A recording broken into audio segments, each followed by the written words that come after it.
श्वेता श्रीवास्तव मौजूद हैं। श्वेता, मुझे बताया गया बीजेपी मुख्यालय में है श्वेता, और शायद बीजेपी के कुछ महिला कार्यकर्ता भी आपके आसपास मुझे अब दिखाई दे रही हैं। क्या कहना चाह रही हैं श्वेता ये लोग, अगर आप मुझे सुन पा रही हैं तो? सुमित जी, जश्न का शोर इतना ज्यादा है कि आपका सवाल मैं सुन नहीं पाई, लेकिन इतना जरूर है कि यहाँ पर जो महिलाएं हैं, देखिए भले ही 5 राज्यों के विधानसभा चुनाव के नतीजे आए हैं, लेकिन रुझान अभी सामने आए हैं, लेकिन उसमें बीजेपी को जो बढ़त मिली हुई है उसका रंग यहाँ छाया हुआ नजर आ रहा है। और बंगाल में जो असर अभी नजर आया है भगवा का, आपको महिलाएं नजर आ रही है। देखिए पारंपरिक सफेद साड़ी विद लाल पाड़ जो बंगाली साड़ी कही जाती है, वो पहन करके, हाथों में देखिए शंखा पोला पहन करके ये महिलाएं यहाँ पर पहुंची हुई। यहाँ भी देखिए सबका ड्रेस कोड है बाकायदा, बंगाली साड़ी में अब भारतीय जनता पार्टी की जो महिला वर्कर्स हैं वो रंगी हुई है। बीजेपी मुख्यालय में आज प्रधानमंत्री नरेंद्र मोदी भी 6 बजे के आसपास आने वाले हैं। जबरदस्त जश्न की तैयारी है। जैसा कि पहले भी हमने देखा है, चुनाव के नतीजे जब आते हैं तो प्रधानमंत्री यहाँ पहुंचते हैं और गजब का उत्साह नजर आता है। इन महिलाओं से बात करते हैं।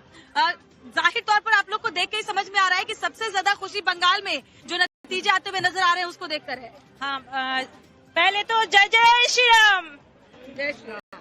हम लोग आज यहीं पर एकत्रित हुए हैं। मैं एक बात कहना चाहती हूँ, जब प्रधानमंत्री जी पहले आए थे बंगाल के इलेक्शन के दौरान एक नारा दिए थे, পাল্টানো দরকার চাই বিজেপি সরকার। তো পাল্টে গেছে, বিজেপি সরকার এসে গেছে, ভয় চলে গেছে, ভরসা এসছে। কারণ আমরা সবাই জানি যে প্রধানমন্ত্রীর সঙ্গে সঙ্গে ভরসা এসছে। प्रधानमंत्री सच में इस बार जंगल राज खत्म हुआ। महिला ने भरपूर 90% वोट देके, ये जो ममता बनर्जी का महिला विरोध सरकार था, वो महिला ने साफ तौर पे उनको जता दिया कि महिला का वोट कितना मायने। पोला पूरी तरह से सज धज कर बंगाली ब्यूटी बनकर के महिलाएं आई हैं। फटाफट से अगर मैं आपको विजय तनवीर को बोलूं तस्वीरें और दिखाने के लिए, ढोल नगाड़े बज रहे हैं, गाने बज रहे हैं, जबरदस्त भीड़ है। धीरे धीरे जो कार्यकर्ता है उनका जमावड़ा यहाँ पर नजर आ रहा है। मंच तैयार किया जा रहा है। प्रधानमंत्री यहाँ पर जब पहुंचेंगे तो यहाँ खास इंतजामात, और क्योंकि प्रधानमंत्री को इससे पहले भी हमने देखा है कि जीत के इस तरह के बाद, जब विधानसभा चुनाव हो या फिर लोकसभा के नतीजों के बाद, प्रधानमंत्री अपने कार्यकर्ताओं को संबोधित करते हैं, उनका धन्यवाद कैसे करते हैं, क्योंकि ग्राउंड लेवल पर हर बूथ पर जिस तरीके की मेहनत भारतीय जनता पार्टी के कार्यकर्ताओं के द्वारा की जाती है, वो यहाँ जब नतीजों में तब्दील होती है तो गजब का उत्साह नजर आना लाजमी है। और देखिए एक बार फिर से जरा कुछ और, अगर मैं कार्यकर्ताओं से बात करूं, महिलाओं से तो बात की, पुरुषों से भी जरा बात करते हैं। जी দাদা বলুন। আমি খুশি, বিজেপি পশ্চিমবাংলায় জিতেছে, দিদি বিদায় হয়েছে, তো আমরা সবাই সব খুশি একেবারে। সবচেয়ে আমরা চাই যে অভয় বিচারটা যেন ভালোভাবে পাক। শুধু অভয় কেন, আরো যেসব কন্যা সন্তান যারা ধর্ষিত হয়েছে বা মার্ডার হয়েছে, তারাই যেন তাদের বাবা মা যেন ভালোভাবে সুবিচার পান। এটাই আমাদের বিজেপির কাছে প্রধান আকর্ষণ। এবং আমরাও বিচার চাই যে विशेष कर अभय जेभावे दुष्कृति आरजी करे। अब लगता है श्वेता, जो डर था वो डर होगा। आरजी कर का जिक्र भी उन्होंने किया था। श्वेता, ऐसा लग रहा है मुझे कि अब गुजराती के साथ साथ हमको बांग्ला भी सीखनी पड़ेगी। हम हिंदी भाषियों को बांग्ला भी नहीं आ रही है, गुजराती भी नहीं आ रही, दोनों भाषाएं सीखनी पड़ेंगी, है ना, जिस तरीके से बांग्ला की लहर चल रही है आज की डेट में। मैं मेरे पास 2-3 मेहमान है। श्वेता, आप कंटिन्यू करिएगा वहां पे, आगे मैं अपने मेहमानों के पास जाऊंगा, पूरा वक्त निकल गया। दुष्यंत नागर जी हैं, यूसुफ अंसारी, इनके कमेंट ले नहीं पाया हूं। दुष्यंत, मुझे एक चीज समझाइए आप, इस परिणाम, बंगाल के स्पेसिफिकली इस परिणाम की वजह क्या है? क्यों ये परिणाम आ रहे हैं जब बीजेपी इतनी बड़ी पार्टी बन रही है? आपका क्या विश्लेषण? देखिए, अवस्थी जी भी कांग्रेस का बार बार जिक्र कर रहे थे। हमें ये देखना है कि ममता जी 2011 में जो चुनाव जीती वो कांग्रेस के गठबंधन के साथ जीती, लेकिन उसके बाद में ममता जी ने क्या किया, कांग्रेस को ही तोड़ना शुरू कर दिया।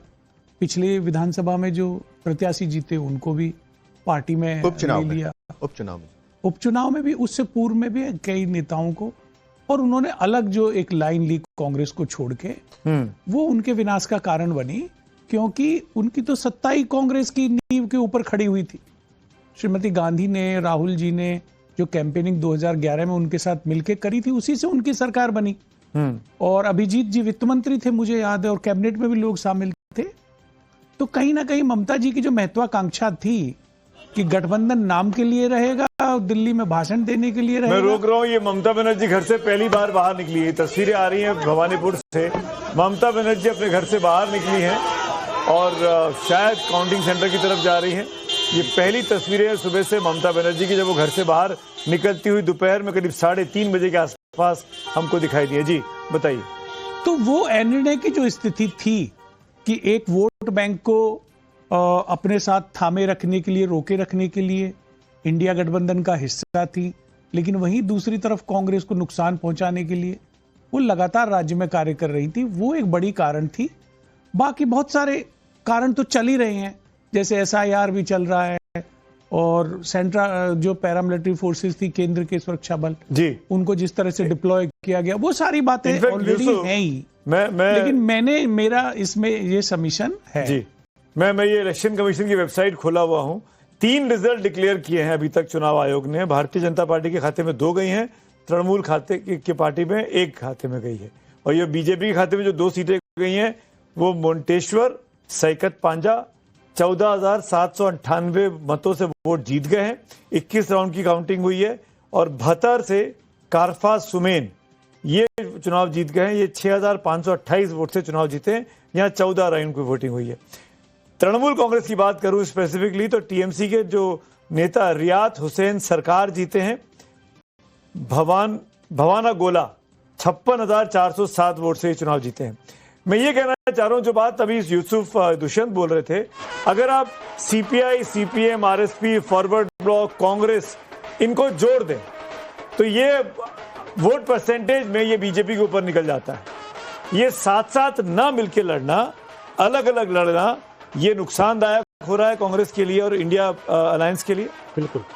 देखिए, गठबंधन की राजनीति में मुझे अब शेर से इसको समझिएगा। उदय प्रताप यादव का एक शेर है, न तेरा है न मेरा है, ये हिंदुस्तान सबका है, और नहीं समझी गई ये बात तो नुकसान सबका है।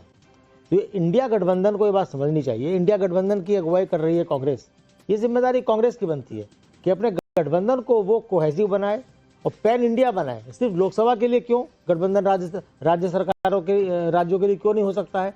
इसकी जिम्मेदारी लीड किसको लेना चाहिए? लीड कांग्रेस को लेना चाहिए। कांग्रेस इस मामले में लीड लेते हुए बहुत कहीं दिखाई नहीं देती है। लोकसभा चुनाव 2024 में हुए थे, उस 24 के से लोकसभा चुनाव से ठीक पहले आखिरी बैठक इंडिया गठबंधन की हुई थी। 2 साल चुनाव को हो जाएंगे, अभी तक इंडिया गठबंधन की एक भी बैठक नहीं हुई है, ना इसको स्ट्रेटेजी को लेकर। यूसुफ भाई, ये कांग्रेस पे जो आपका आरोप है, नहीं मेरा आरोप नहीं है, मुझे अपनी बात कहने आरोप कहने का तरीका है। देखिए, वो ममता बनर्जी हैं। इंडिया अलायंस की सरकार आज होती अगर नीतीश कुमार जी को प्रधानमंत्री घोषित कर दिया जाता, कन्वीनर घोषित कर दिया जाता। उसमें सबसे बड़ा रुकावट ममता जी थी, ये सब लोग जानते हैं। कांग्रेस ने आगे बढ़ के प्रधानमंत्री का पद छोड़ने के लिए तैयार थी, एकता को बनाए रखने के लिए, तो मिली ना, लेकिन ममता जी